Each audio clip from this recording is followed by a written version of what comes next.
Hello, I'm Joel Blackford with Beth Hassid Sabbath Fellowship. We are still locked out of our building, and I still can't find another building to rent. So call first, 612-315-6778. We do the philosophy, not the news events. If you want the news events, John Haller does the best job out there. He's just wonderful.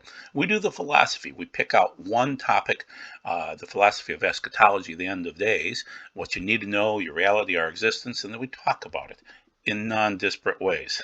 We try to make sense. And we give you more information in terms of the backstory because it's the thought behind the thought. We're Beth Hess at Sabbath Fellowship.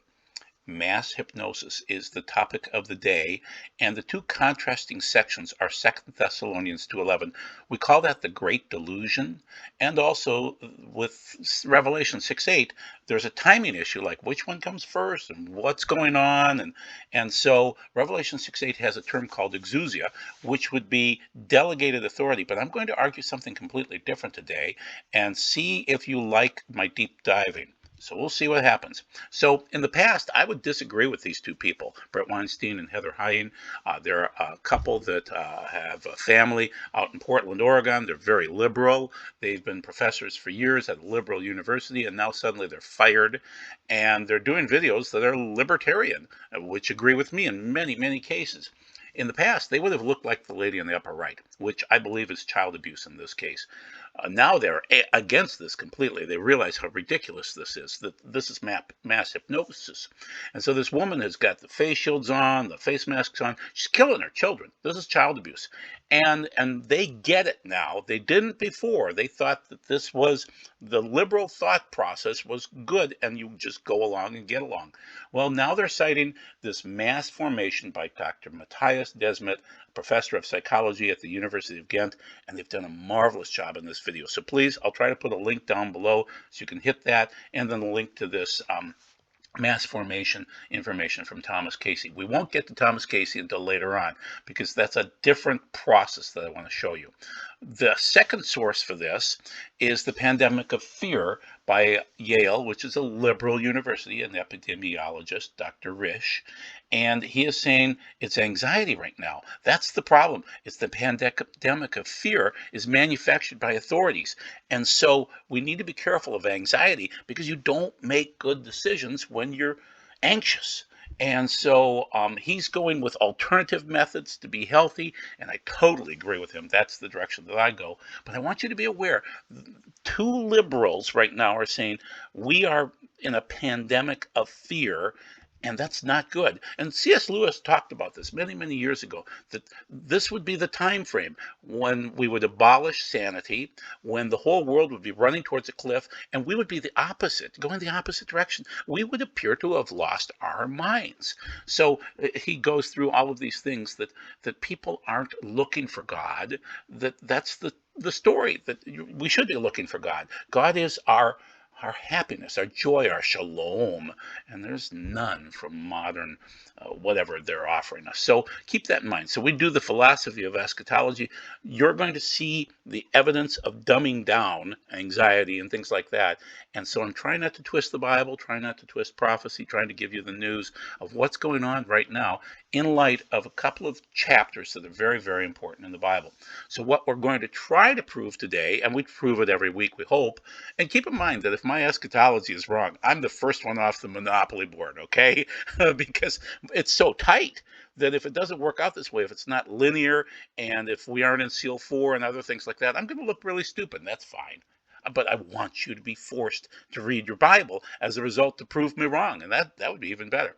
So what I'm arguing is we've gone through seal 1 and it's increasing even more, and seal 2 and it's increasing even more, seal 3. Now we seem to be getting into seal 4, and the key word that we're going to talk about today is delegated authority, exousia.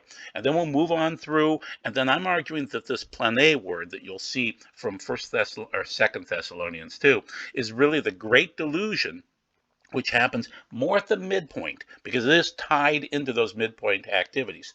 So I argue against imminence. I argue that the seals occur first and they're silent, and that's why you're not saying, hey, I can't believe the 7 seals have opened, or even 3 or 4 of them have opened. Because when you rip off a seal from a document, it's silent, people. And so I want you to be able to observe and verify things and you should see patterns, and you should be able to test my theories out very quick and easily, actually. So let's cite one more source that could be liberal. It doesn't matter. Great Game India. I love them. I used to cite them years ago. They have been quiet lately. They are anti-dragon, if you know which country I'm talking about. And so they're citing over 100,000 psychiatric disorders like hallucination and suicide reported after jabs. So it's not just anxiety. There's something else going on. They're citing acute psychosis. 20-year-old woman, she drops her drawers and poops right there in the hospital. And she's a normal person, but right after the jab. Communicating with the dead. 31-year-old Hispanic office manager had erratic and bizarre behavior, and it came suddenly after the jab. Then nihilistic delusions. 42-year-old man and a 57-year-old healthy man admitted for attempted suicide after the jab, 3 days after. Living in pure hell, mostly for children. 13-year-old girl, extremely elevated anxiety and OCD thoughts and behaviors after the jab. Psychosis ending in suicide. 48-year-old woman, Tennessee, had the jab. She had a psychotic episode where she literally thought she was going to drive herself and her nephew to heaven. I left the house without a phone and drove all the way to where my vehicle ran out of gas. I was apprehended by the highway patrol and taken to the local hospital, but then it ended in suicide, sadly enough. 121,559 psychiatric disorders. And this is being listed out by Great Game India. Please, I'll try to include the link so that you can see that. And then other things like a cytokine storm can trigger psychosis and powerful immune responses and pro-inflammatory cytokines. Dangerous, dangerous stuff. These triggered cytokine storms may increase the risk of psychosis, and that's what we're seeing, and schizophrenia and inflammatory reactions. And so they're just seeing vaccine-induced neurodegenerative diseases, nerve disorders, Guillain-Barré. I've got 2 friends with that right now, and this is found in the Shield jab in India. So Great Game India has done a great job of noticing what's going on in terms of brain to degenerative, causing the brain to degenerate progressively. So we're going to be looking at this mass hypnosis, mass psychosis. And first we're going to look at one of the earliest instances in the Bible of this, which is when Achav, he was a wicked king up in Israel, and he did something stupid, but he was enticed by God. And I want to show you that because then you'll see it in 2 Thessalonians 2 and realize God makes you dumb. So Mihha'el continued, therefore hear the word of Adonai. I saw Adonai sitting on his throne with the whole army of heaven standing by him on the right and on his left. And Adonai asked, who will entice King Achav, and so you know Jezebel, and Ahab we call him, but it's Achav, to go up to his death at Ramoth Gilead? One of them said, do it this way, and another said, do it this way or that way. Then the Spirit stepped up and stood in front of Adonai and said, I will entice him. Adonai asked, how? And he answered, I will go and be a deceiving, a pseudo spirit. That's pneuma in the Greek there. And pseudo is the Septuagint version of what's going on, this deceiving, false, in the mouths of all his prophets. Adonai asked or said, you will succeed in enticing him. Go and do it. And now Adonai has put a deceiving pseudo spirit in the mouths of all these prophets of yours. Meanwhile, Adonai has ordained disaster for you, because Achav was a wicked king, and this was the only way to move the story along. He had to go away. So now we're going to move on to 2 Thessalonians 2, but I wanted you to see consistently that God is going to put this dumbness into people. So it takes a while to get there. That's the next slide, but let's look at this slide to set it up so you can see all the things going on. So, but in connection with the coming of our Lord Yeshua, the Messiah, and our gathering together to meet him, we ask you, brothers, not to be easily shaken in your thinking or anxious. And that's what's going on right now because of a spirit or a broken message or a letter supposedly from us claiming the day of the Lord has already come. It hasn't, and it's many years away. Don't let anyone deceive. That's expatahaho, G1818. It's not the word that we're looking for, but I wanted you to be aware that there are other words for deception in the Bible. In you in any way, for the day will not come until after the apostasy. That is not the rapture. That Moody Bible back in 1957 said, "Oh, apostasia, that means rapture," and everybody's played along with that for years. If somebody tells you that, just start laughing. It's not that case. So apostasia is really leaving the faith, leaving what your parents taught you, which is probably good faith. And so it's not the rapture. It has not come. And the man who separates himself from the Torah has been revealed. So keep in mind, we're not anywhere close to this. We're at least 3.5 years away from this, if not 5.5 years away from this. Maybe 15.5 years away from this. I don't know. But there is a time frame that we'll see. The one destined for doom is the Antichrist, okay? He will oppose himself, the Antichrist will oppose himself to everything the people call God or make an object of worship. He will put himself above them all so that he will sit in the temple. It says Naos there in the Greek, which means that it's the Holy of Holies of God. That could be as simple as a tent with the offerings going on and proclaim himself to be God. Don't you remember that when I was still with you and I used to tell you those things? So now let's continue on and look at the next section of 2 Thessalonians 2, 6 through 12. And now you know what is restraining. I argue that's the Archangel Michael, so that he will be revealed in his own time. For already this separating from Torah is at work secretly, but it will be secretly until he, Michael, who is restraining, is told to stand down. He's a loyal soldier. Then the one, it's not the Holy Spirit, people. That's not even possible. You can't even take a breath without the Holy Spirit. Then the one who embodies separation from the Torah will be revealed. So that's the Antichrist. So you can see the timing with this. And the one whom the Lord Yeshua will slay with the breath of his mouth, I want you to see that as like the Ramphea sword, because you're going to see that in Revelation 6:8 in just a minute here. So with the breath of his mouth and destroy by the glory of his coming. When this man who avoids Torah, the Antichrist, the adversary, Satan, will give him the power, that's energia, that's energetic, to work all kinds of false miracles, that's dunamis, which is like dynamite, signs, semeion, and more earthly, and wonders, that's definitely earthly because it's terra firma, it's terras. And so he will enable him to deceive. That's another deceptive word, which is apate, and that's G539, in all kinds of wicked ways, those who are already headed for destruction because they would not receive the love of the truth that could have saved them. This is why God, I want to highlight this as strong as possible, God is causing them to go astray. That's plane in the Greek, and we'll cover it a little bit more later on. I'll show you that word from Thayers, so that they will believe the lie. That's pseudo again. The result will be all who have not believed the truth, but have taken their pleasure in wickedness, will be condemned. So one more time, this is why God is causing them. Remember, God caused Achav, king, to go up to war, and he was enticed. Well, in this case, when people become dumb, it's because God shall send them the strong delusion to believe a lie, that they might be damned who believe not.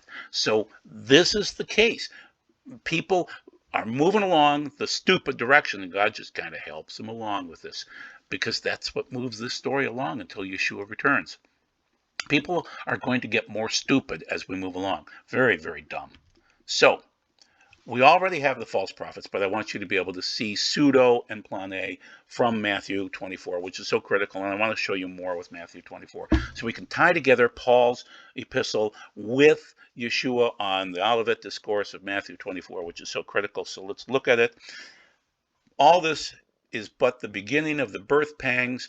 At that time you will be arrested and handed over to be punished and put to death, and all peoples will hate you because of me.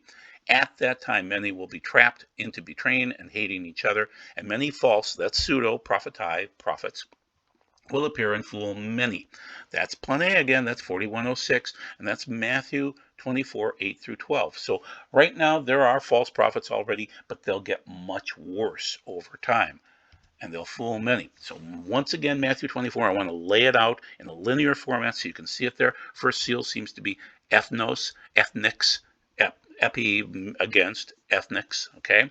Then kingdom versus kingdom, that's the second seal, and I'm arguing those are already open, both of those. The third seal is really famines, limo, and that would be the third seal, which is crop failures and food scarcity. Then the fourth seal would be plagues of some sort, and there's 4 of them. And with quakes, that's the 6th seal.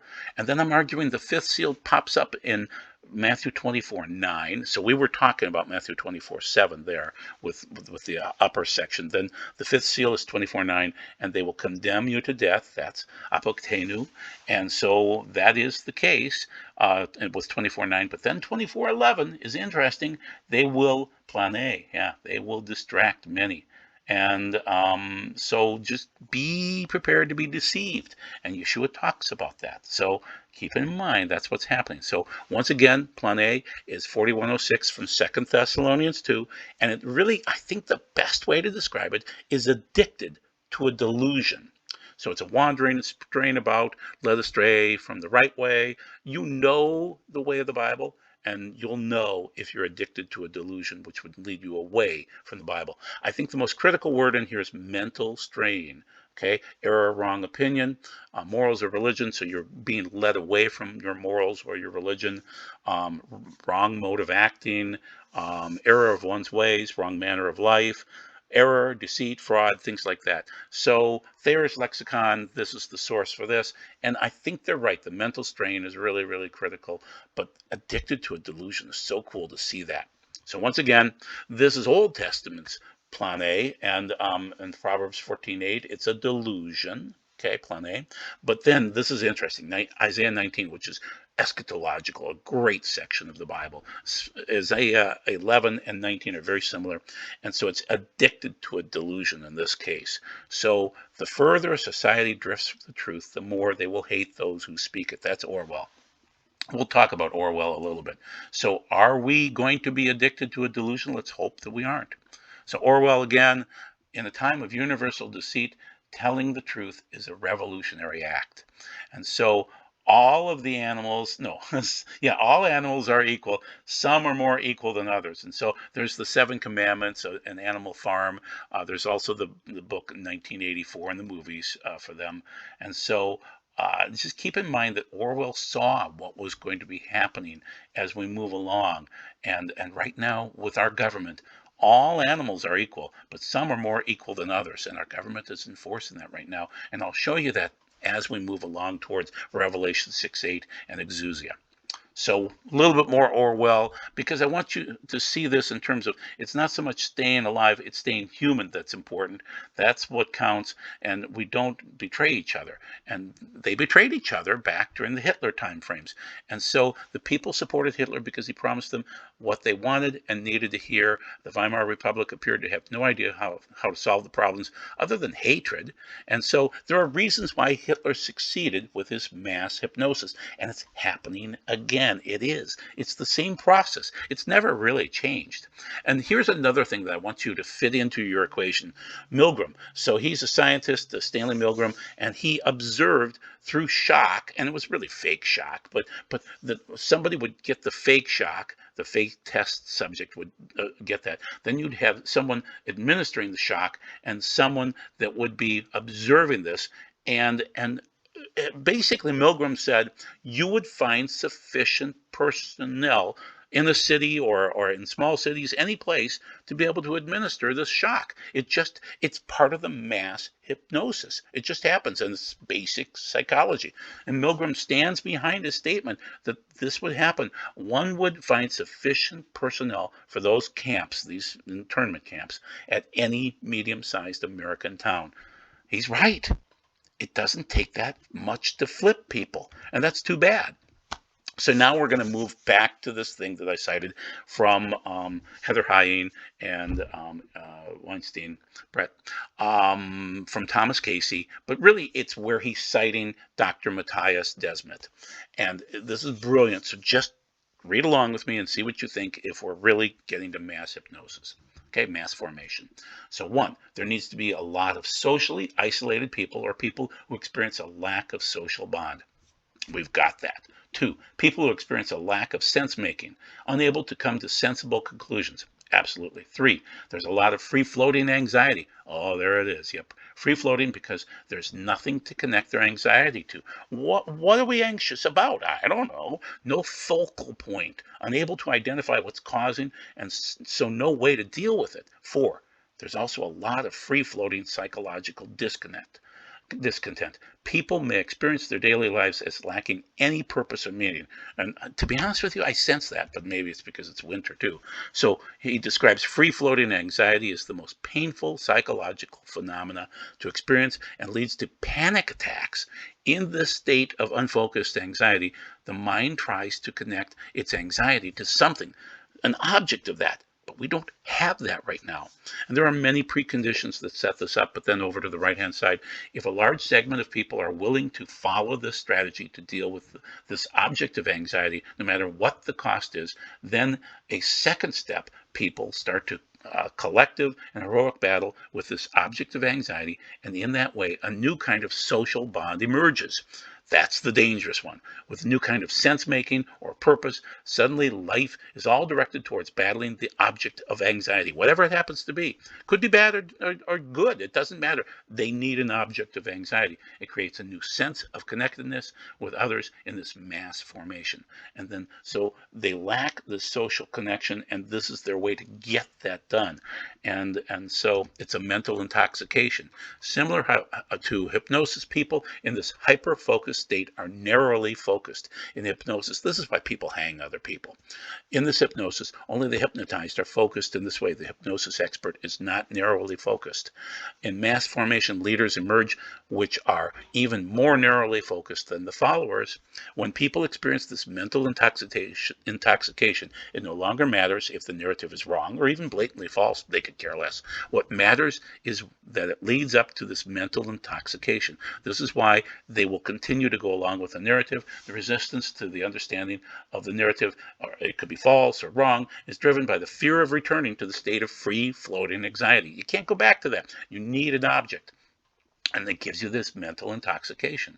So they are unable to come to sensible conclusions, and that's what's happening right now. Mass formation is also similar to mass hypnosis in terms of people's willingness to put up with things normally intolerable. Continuing on, standard hypnosis works like an anesthesia, but mass formation, people do not get egotistical at all. Rather, to the contrary, mass formation focuses the attention so much on one point that you can take everything away from the people, their physical well-being, their material well-being, and they won't even notice its absence. In mass formations, people become radically intolerant of dissident voices, and that's happening right now. The person threatens to wake the people up, and they get angry when confronted by this initial anxiety and discontent they experience from the challenges to their official doctrine. The crowd direct all their aggression at the dissident voices. All the lying, dishonesty, and misbehavior is seen by the crowd as doing it for their own safety, because they don't want to go back to that free-floating anxiety. So where are we at right now? I'm going to go into Revelation 6:8 and make a point that we're in the birth pangs. We're moving along towards the tribulation, and really the mass hypnosis seems to be from 2 Thessalonians 2:11 in the Great Tribulation, at the midpoint and going forward from that. So we'll show you that, and a little bit more comments in terms of where we're coming through with the Darwinism that's been hitting for many, many years, which is that ethnic group versus ethnic group, dark triad social research. So another article that's fairly fresh here. Those who subscribe to social Darwinism view the social world as a sort of competitive jungle requiring ruthless competition for limited resources, and only the strongest survive. Social Darwinism includes a negative view of human nature, holding that people are inherently selfish and that this cynical manipulation is an acceptable route to get ahead. We are at that point right now. The big 5 personality traits. So I've discussed frequently, many times now, how we have this problem with covert narcissism, and that's what the group does. But this is part of a dark triad of personality, basic human values, and moral judgments. And so social Darwinism seems to lead up to this problem. Social Darwinists are more likely to display admiration for power, a desire to dominate, a desire to pursue their goals at all costs, hostility. They were also more likely to have low self-esteem, This is covert narcissism, people. Low self-sufficiency and fearful attachment style in their close relationships. Social Darwinists hold beliefs that conflict with the principles of liberal democracy, or we're a republic, but it still is in conflict with that. They have a mental split, and Darwinists tend to worship strength and power while having a fragile self-image. That is covert narcissism too. It's the big five. It's nasty stuff. Social Darwinism can support adversarial democracy that aims to gain an advantage over the opponents and deprive them of power, good reputation, and economic strength. That's what we're dealing with right now. That's more like the first seal. Then we're up to the fourth seal. And the fourth seal is named Thanatos, which is death, and Hades, and it brings death to 1/4 of the world's population. Now, keep in mind, one of the first plagues of this fourth horseman is a Rhamphea sword, and the picture in the middle there is of a charioteer driving this into the chest cavity. And so just keep in mind that one of the attacks right now is against the chest cavity. Just notice that is the area where you have your heart, your lungs, and other things like that, and it seems like the Rhamphea is part of that problem. So let's look at Revelation 6:8 in contrast to 2 Thessalonians 2. And I'm going to say this is where we are right now, and we'll see if you agree with me when you see the Exousia word used properly. And then he opened the seal, the fourth, and remember they're silent when they open. I heard the voice of the fourth living creature say, "Come." And I looked, and behold, a green horse, not pale, it's green. Maybe it's pale green, but it's green, it's chloros. And the one sitting on it, and the name of him was Thanatos, again, death. And Hades was following with him. So that's hell, was following with him, and was given them Exousia. That's that big word there, kind of lower rightish. Exousia. We're going to be hitting on that because you're going to see a new variation of that today. Over 1/4 of the earth, there's no comma there, not in the Greek, apoktenu, which is to kill. That's the goal with the sword. That's the Rhamphea. You see it there? And with the famine, limo. And with Thanato, that's Thanato would be, boy, oh boy, oh boy. I would say, it's death. We'll just call it death for the moment here. And then Therion, I would say that's biowarfare. Tiny little animals. So let's look at that one word that I just showed you, and we're going to cite Spiros Zodhiates, and just love the guy. He's the Keyword Bible guy, died in 2009. I have a very close friend that was very close friends with him, and so I love this Bible, and I'm one of the few guys that cites it. From Existi, it is permissible, allowed, permission, authority, right, liberty, power to do anything. As Existi denies the presence of a hindrance, it may be used either of the capability or the right to do a certain action. The words Existi and Exousia combine the two ideas of right and might. That's what's going on right now. As far as right, authority, or capability is concerned, it involves ability, power, and strength. Dunamis, remember we talked about that before? That's dynamite.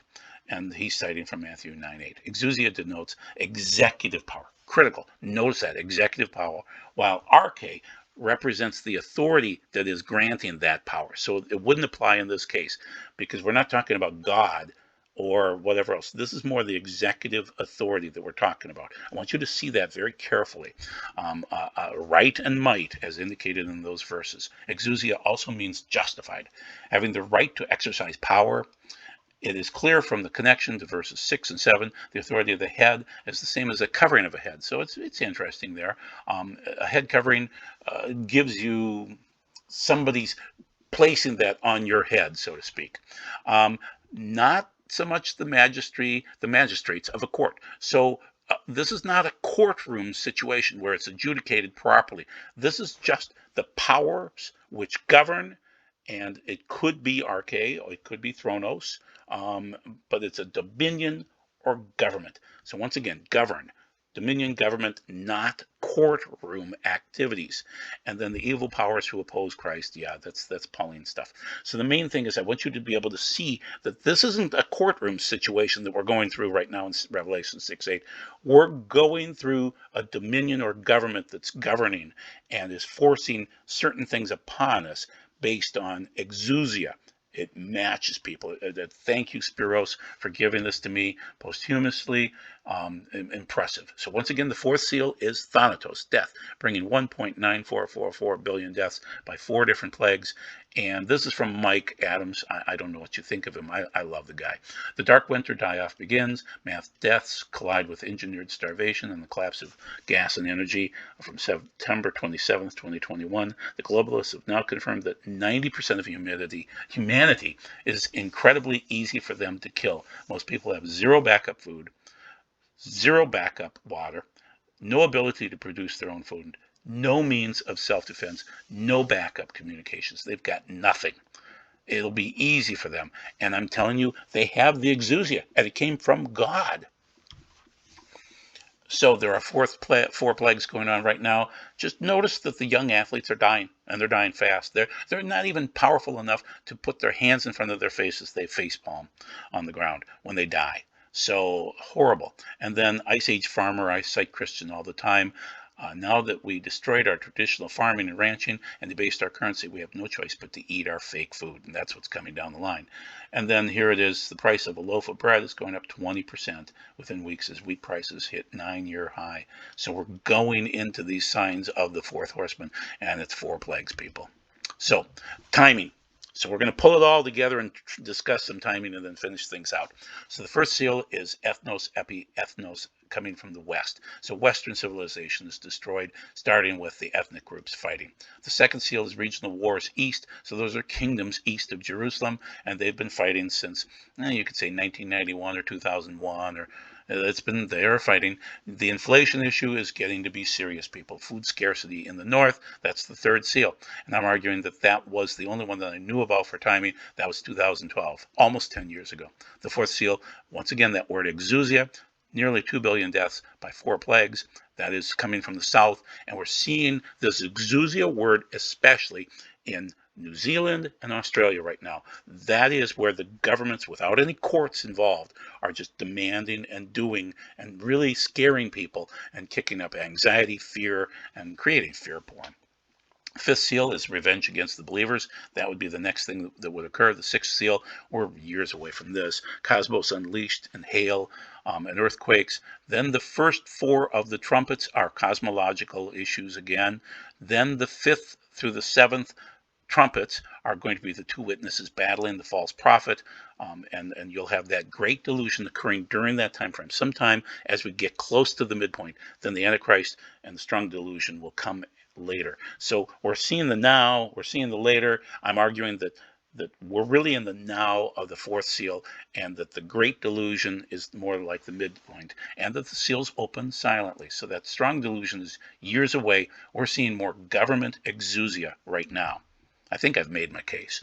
So as we get closer to going into the first part of the Great Tribulation, or the first 3.5 years, you will see that the false prophet will battle against the two witnesses. They will be there during that first part, and the false prophet will be active. Then things will be handed off to the Antichrist at about the midpoint, and that's where you're going to see the Great Delusion occur. So there are many enemies that are popping up, but keep in mind, in addition to the Antichrist and the false prophet and Gog and King Angel of the Abyss from the fifth trumpet, there's also natural disasters from the first four trumpets and mass hypnotized zombie people. They're going to get more zombified, so just get used to it. That's what's going to happen. And you've got the enemies and everything like that you know from big tech, big satellites, big pharma, but really big woke in terms of the zombies. Okay? They're going to be horrible. And the Exousia, well, Satan's going to have more power, and Cosmos is going to be a factor in this too. So you're going to have good people here on the planet. And so keep in mind that if you're part of the good people, the Hagios we call them, or the Kedoshim, that you want to find out who's the in-between ones and convince them to believe that Yeshua is the Mashiach. So it's all of a house of cards, two different houses of cards. The systems are going to fail. They're going to crash and fail. And so keep in mind that if my eschatology is wrong, my eschatology has the shortest shelf life. So keep in mind, you want faith and survivability. Your attitude of gratitude is critical. And don't place your eschatology, your faith, dependent on your pastor's dogma. If it fails, what happens to your faith? It will collapse with your pastor. So keep in mind, God is long-suffering. You be long-suffering. We're going to go through. Don't plan for after your dogma fails. And remember this also. No one, prophesied what occurred with all of the issues of 2020. No one prophesied that at all. So it's going to be a long, drawn-out process. In House of Cards, we want to wear white garments. It's going to be a wedding, and I believe it's going to occur on the Yom Kippur, but I could be wrong. And that's that. Thank you very much. Be blessed. Thank you very much for your time. Take care. And hopefully you saw the timing of everything. Bye-bye.